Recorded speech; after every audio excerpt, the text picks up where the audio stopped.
The notification came through at 4:52 on a Thursday afternoon. While I was still standing in the back of the funeral home, holding a paper cup of lukewarm coffee I'd forgotten I was drinking. It was from my insurance company, an automated confirmation. A policy payout had been dispersed to the designated beneficiary, $162,000. I remember the exact moment I read it because my hand didn't shake. I just stood there in my black dress in the hallway outside the viewing room and read the message twice, then a third time to make sure I hadn't misunderstood. The beneficiary listed was not me. My name is Rowan. I'm 33 years old. I'm a forensic accountant in Minneapolis, which is a sentence I've learned to deliver at dinner parties without it sounding like a threat. My grandmother, the woman we'd buried that morning, had raised me from the time I was 4 years old until I left for college at 18. She was the most important person in my life. The $162,000 was the payout on the life insurance policy she had purchased 30 years ago and kept current through every hard season. Every layoff, every winter where the furnace made the kind of sounds a furnace shouldn't make. She had told me, in a quiet conversation on her back porch 2 summers before she died, that the policy was for me. She said those exact words. The policy is for you, Rowan, for whatever you need.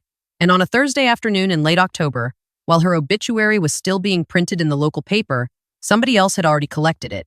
Let me tell you about my family, because none of what happened next makes sense without it. My mother, whose name is Celeste, is the kind of woman who walks into a room and waits to be noticed before she speaks. She has been performing grief my entire life, mostly for audiences of one.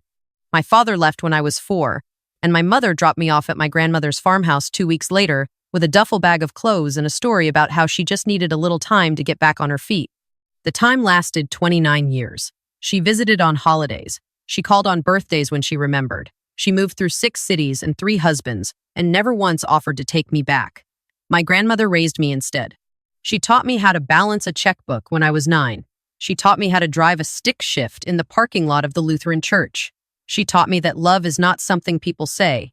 It is something people do, every day, without being thanked. My older half-brother Wyatt grew up with my mother. He was her favorite in the way that only an absent parent's chosen child can be, because he represented the version of her life she wanted to believe in. I saw him maybe twice a year. He was always taller than I remembered, and always in the middle of some deal that was about to come through. When my grandmother's health started to fail 2 years ago, I moved my work schedule to remote Fridays and drove the 4 hours from Minneapolis to her farmhouse in western Wisconsin every weekend I could. I drove through blizzards. I drove through a summer where the mosquitoes were so bad I had to keep the windows up the whole way. I cooked meals I froze in individual containers. I took her to doctors. I sat in waiting rooms. I kept a running spreadsheet of her medications, which pharmacies had the lowest copays, which specialists took her insurance, which nurses at the hospital actually listened to her. My mother came exactly twice in those 2 years. Once for a birthday, and once for what she called a family check-in, during which she stayed for 4 hours and left with a box of my grandmother's good china. Wyatt came to the funeral. That was the first time I'd seen him in 3 years. The notification from the insurance company didn't say who the beneficiary was. It just said the payout had been dispersed. I stood there in the hallway for a moment, and then I walked outside into the parking lot because the air in the funeral home was thick with lilies and I couldn't breathe. It was gray and cold. I sat in my car with the door open and I called the insurance company. A woman named Denise answered. I gave her my name and the policy number from the email and I asked, very calmly, who the beneficiary of record was. She put me on hold for 6 minutes. When she came back, she was careful. She said she couldn't release the full name of the beneficiary over the phone, but she could confirm that the beneficiary had been updated approximately 14 months ago and that the payout had been processed 3 days after the death certificate was filed. 14 months ago. That landed somewhere behind my ribs. 14 months ago, my grandmother had been in the early stages of what the doctors eventually diagnosed as vascular dementia. She had been forgetting words. She had been leaving the stove on. I had driven up one weekend to find her sitting at her kitchen table in her bathrobe at 2 in the afternoon, confused about what day it was. I thanked Denise. I hung up. I sat in my car for a long time. Here's the thing about being a forensic accountant. You learn over the course of a career that most financial crimes are not clever. They are not sophisticated. They are not performed by criminal masterminds. They are performed by people who believe they will not be caught because the person they are stealing from either trusts them too much or is not in a position to fight back. My job is to find the paper. My job is to make the paper speak. I have sat across from a lot of people in conference rooms and watched them realize in real time that they underestimated the person sitting across from them. I have never, in 15 years of doing this work, imagined I would be applying any of it to my own family. I went back inside the funeral home. My mother was in the front parlor, holding the arm of a cousin I hadn't seen since I was a teenager, dabbing at her eyes with a tissue she had been holding the entire service. Wyatt was standing near the refreshment table eating a cookie. I walked up to him, and I asked him quietly if he could step outside with me for a minute. He looked surprised. He followed me out. In the parking lot, with the gray sky pressing down on us and the cars of people I barely knew lined up along the curb, I asked him if he knew anything about the life insurance policy. His face did something I've seen before, across a lot of conference tables. It was the face of a person who has rehearsed an answer and is now trying to remember it. He said he didn't know what I was talking about. I asked him again. I told him I'd received a notification from the insurance company. I told him the payout had already been dispersed. He said, and I'm quoting him as exactly as I can remember, because these words have a way of staying with you. He said, Rowan, you don't need that money. You have a good job. Mom has nothing. You know she has nothing. I looked at him. I didn't say anything for a long moment because I wanted to be sure of what I was about to say. Then I said, so you knew. He said, it wasn't like that. I asked him when the beneficiary was changed. He said he didn't know exactly. I asked him who signed the paperwork. He said he didn't want to get into specifics at the funeral. I said, I'm not getting into specifics. I'm asking you a question. And then he did something I think he didn't mean to do. He glanced, just for a second, toward the parlor where my mother was standing. And that was when I knew. I didn't make a scene. I went back inside. I finished greeting the people who had come. I thanked the funeral director. I drove the 4 hours back to Minneapolis that same night because I couldn't stay in my grandmother's town knowing what I now knew. I got home at close to midnight. I sat on my living room floor with my laptop and I started a document. I titled it with the case number I gave myself. I do this when I am working on something that matters. I give it a number. I treat it like a file. The next morning was a Friday. I called into work and told them I was taking bereavement leave, which was true, and also not the whole truth. I called the insurance company back, and I asked for their fraud investigations department. I explained that I was the granddaughter of the deceased policyholder, that I had reason to believe the beneficiary change that occurred 14 months prior had been executed during a period of diagnosed cognitive decline, and that I wanted to initiate a contestation of the payout. The man on the phone, whose name was Trevor, was patient with me. He asked me questions I knew how to answer. He asked me for documentation I knew how to produce. He told me the process would take time, and that the payout, having already been dispersed, did not prevent contestation, but would make recovery more complicated. I said I understood. I took notes. Then I called a lawyer, not a family lawyer, not anyone my mother could have met through anyone she knew. I called a woman named Isabel, who I had worked with on a case 4 years ago, a corporate fraud matter where she had represented the whistleblower. She was sharp and direct and had the kind of calm that I needed in that moment. I left her a message. She called me back within 2 hours. I told her the whole thing. She listened without interrupting. When I finished, she asked me 3 questions. She asked me whether my grandmother had a formal diagnosis of cognitive impairment and whether it was documented. I said yes. She asked me whether my grandmother had a primary care physician who would have notes from that time period. I said yes. She asked me whether anyone else in the family would corroborate that my grandmother's mental state had been declining at the time the beneficiary was changed. I paused on that one. I said I didn't know yet.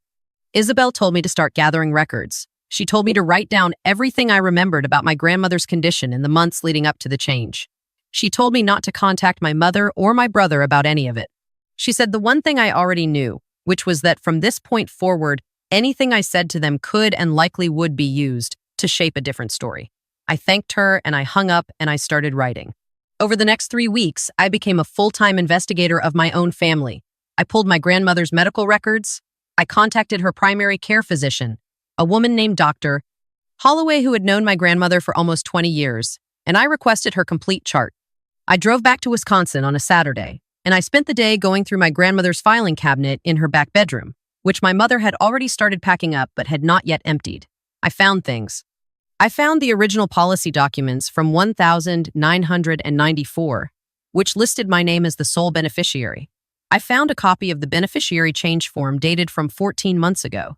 The signature on that form was my grandmother's name, but it was written in a hand that was too steady. My grandmother's handwriting in the last 2 years of her life had become shaky and thin. The signature on that form was written in a confident, rounded hand that did not match any sample of her writing from that period. It did, however, match the handwriting on a birthday card my mother had sent me when I was 17, which I had saved in a box in my closet for reasons I cannot fully explain, except that it was the only card she had ever written me by hand. I found other things. I found receipts. I found that over the 18 months prior to her death, my grandmother's checking account had been drained in small, regular increments. I found that her safe deposit box, which she had kept at the credit union in town, had been accessed 6 times in the final year of her life, always on days when my mother had been in town. I found that a piece of land my grandmother owned, a small parcel of woods, along a creek where she used to take me blueberry picking in the summer, had been quietly sold 8 months before she died, for significantly below market value, to a buyer whose LLC traced back to an old friend of my mother's from a town an hour away. The proceeds from that sale, $47,000, had passed through my grandmother's account and been withdrawn in cash over the course of 4 weeks. I want to say that I cried when I found all of this, but I didn't. I made notes, I made copies, I labeled everything. I built a timeline on a whiteboard I bought from an office supply store in the nearest strip mall and propped against my grandmother's dining room wall. By the time I left Wisconsin on Sunday evening, I had 3 banker's boxes of documents in the trunk of my car and a notebook full of questions for Isabel. The phone calls from my mother started that same Sunday night. There were 4 of them before I got home. I listened to the voicemails in my driveway. They followed a pattern I recognized from the handful of times in my life I had set a limit with her. The first was casual, a check-in, a question about whether I wanted any of my grandmother's things. The second was puzzled, asking why I had left the funeral so abruptly. The third was hurt, saying she had heard from Wyatt that I had upset him, and she didn't understand what was happening. The fourth was angry. She said I was embarrassing the family. She said I had always been jealous of my brother. She said my grandmother had made her wishes clear, and I was not respecting them. I listened to all 4 of them twice. I did not call back. The 4th week was when Isabel filed. She filed a civil complaint in Wisconsin State Court, alleging that the beneficiary designation change had been executed under conditions of cognitive incapacity and undue influence, and seeking to void the designation and recover the full $162,000 plus associated damages. She named my mother as the primary defendant. The complaint was served on my mother at her apartment in Milwaukee on a Tuesday morning. I know this because the process server emailed me confirmation at 10:14 a.m. The phone call came at 10:47. I did not answer. The voicemail was 6 minutes long. It started with fury and ended with crying. She said I was a monster. She said I had always been cold. She said she had been through more than I could understand, that she had lost things I had never had to lose, that my grandmother would have wanted her to have something after everything, that the policy was a technicality, that I had always had everything handed to me, that I didn't know what it was like to struggle. I listened to it once. I did not listen to it again. The next morning, Wyatt called. I let it go to voicemail too, but his message was different. He said very quietly that he wanted to talk. He said he had been thinking. He said he had things he wanted to say that he did not want to say on a voicemail. I listened to that one twice. I called Isabel. I asked her what she thought. She said it was my call, but that any conversation I had with him should be documented, and ideally should happen in a neutral location with a witness present. I arranged to meet him at a diner halfway between our cities the following Saturday. I brought a friend from work, a woman named Priya, who sat 2 tables away and read a book and glanced up every few minutes. Wyatt was already there when I arrived. He looked older than I remembered. He ordered a coffee and didn't drink it. He said the thing I had been both expecting and not expecting. He said our mother had asked him to help her get my grandmother to sign the beneficiary change form. He said he had driven our grandmother to the credit union on a day she was particularly confused. He said our mother had been there and that our grandmother had signed things she was told were forms for renewing her Medicare supplement. He said he had known at the time that it wasn't right. He said he had told himself that our mother needed the money more than I did, that our mother had been through things, that this was how families took care of each other. He said he had been telling himself that for 14 months, and he couldn't tell himself that anymore. He asked me if I was going to prosecute him. I said I didn't know. I said that wasn't the question I was trying to answer. I asked him if he would be willing to make a written statement about what he had witnessed. He was quiet for a long time. Then he said yes. I want to tell you that that moment felt like a victory. It didn't. It felt like standing at the edge of a lake in early spring and realizing the ice had been thinner than you thought. I had grown up assuming my brother was complicit in every small and large way my mother had failed me, and hearing him say, plainly, that he had helped steal from our grandmother and that he knew it was wrong was not what I wanted to hear. I wanted him to be a villain I could cleanly discard. What I got instead was a man who had made a terrible choice and who was now, at 37 years old, trying to do something slightly less terrible. He gave Isabel a sworn statement the following week. With that statement, and with Dr. Holloway's records, and with the handwriting analysis that Isabel commissioned, and with the paper trail I had assembled from my grandmother's filing cabinet, the case moved quickly. My mother's attorney, whom she had hired from a Yellow Page ad and clearly could not afford, recommended settlement within 6 weeks. The settlement required repayment of the full $162,000, plus reimbursement of the $47,000 from the land sale, plus legal costs, plus a lien against the condo my mother had purchased with some of the insurance money. The money came back in structured payments over the course of 16 months. The criminal matter was separate. I was not the one who pursued it. A detective from the Wisconsin Department of Justice, who had been looking into a different complaint about my mother, unrelated to me, and connected to a previous marriage, reached out after the civil case became part of the public record. I gave a statement. I turned over copies of everything I had. My mother was charged with financial exploitation of an elder.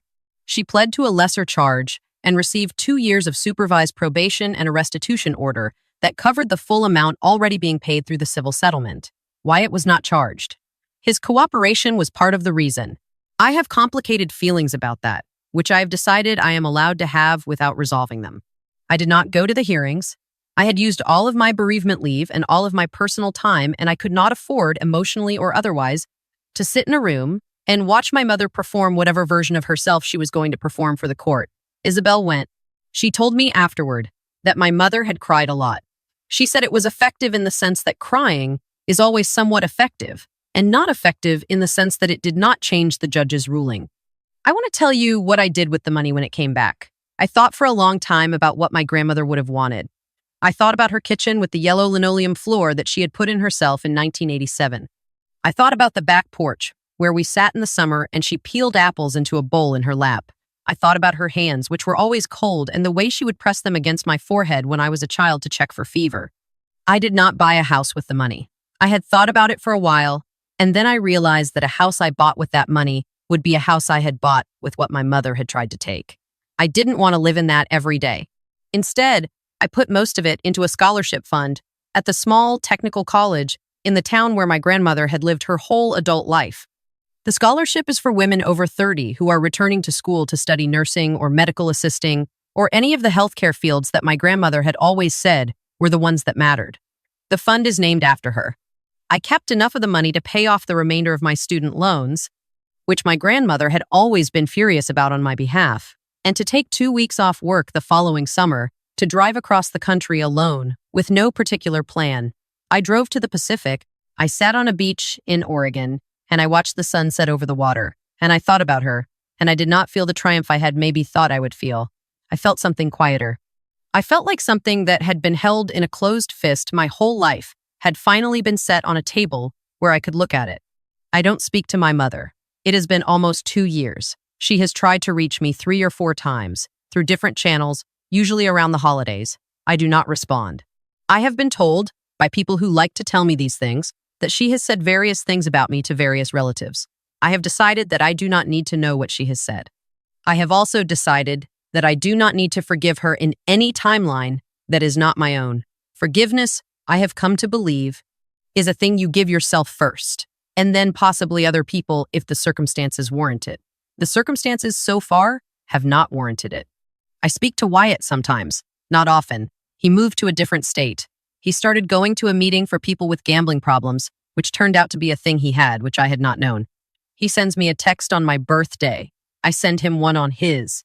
We are not close. We are something that might, in a decade, be the beginning of something, and we are not rushing it.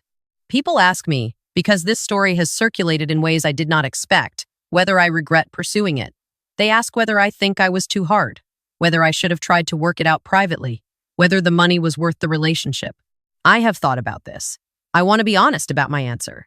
My relationship with my mother was not a thing I destroyed by filing a lawsuit. It was a thing she had already destroyed by driving her own mother to a credit union on a day she knew she wouldn't understand what she was signing, and by taking something that had been promised to me as a way of saying she wished I had never existed.